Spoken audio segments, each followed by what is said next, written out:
उत्तर प्रदेश हे असं राज्य आहे जिथं कधी काय होईल हे सांगता येत नाही। इथं याआधी असे काही गुन्हे घडले आहेत ज्यामुळे संपूर्ण देश हादरून गेलेला आहे।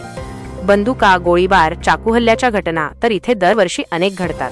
दरम्यान सध्या उत्तर प्रदेश हे एका वेगळ्या कारणामुळे चर्चेत आहे।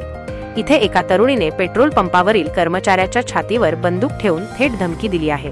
या घटनेचा व्हिडिओ सध्या सोशल मीडियावर सगळीकडे व्हायरल होत आहे। सध्या उत्तर प्रदेशमधील एक व्हिडिओ समोर आला आहे। या व्हिडिओमध्ये एक तरुणीने आपल्या गाडीतून पिस्तूल घेऊन थेट पेट्रोल पंपावरील कामगारांना धमकावताना दिसत आहे। पेट्रोल टाकण्यासाठी आलेला कार मालक आणि पेट्रोल पंपावरील कर्मचारी यांच्यात झालेल्या वादानंतर कार मालकाच्या लेकीने हा प्रताप केला आहे। या प्रकरणी पोलीस ठाण्यात गुन्हा दाखल करण्यात आला असून तिघांना ताब्यात घेण्यात आले आहे। एहसान खान नावाची व्यक्ती हरदोई येथील बिलग्राम या भागातील पेट्रोल पंपावर सीएनजी टाकायला गेले होते। यावेळी पेट्रोल पंपावरील कर्मचाऱ्याने एहसान यांना सुरक्षेच्या कारणामुळे कारमधून उतरण्यास सांगितले होते। त्यानंतर पेट्रोल पंपावरील कर्मचारी आणि एहसान यांच्यात वाद चालू झाला।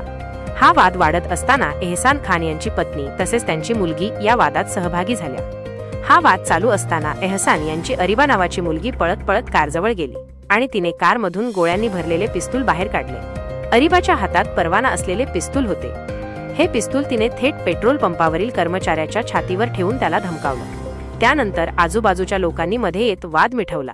अरिबा पेट्रोल पंपावरील कर्मचाऱ्याला धमकावत असतानाच प्रसंग सीसीटीव्ही कॅमेऱ्यात कैद झाला आहे। हा व्हिडिओ सध्या सगळीकडे व्हायरल होत आहे। धमकावण्यात आलेल्या कर्मचाऱ्याचे नाव रजनीश कुमार असे आहे। या प्रकरणी पोलीस ठाण्यात गुन्हा दाखल करण्यात आला आहे। पोलिसांनी तिन्ही आरोपींना ताब्यात घेतले असून या प्रकरणाची सध्या चौकशी चालू आहे।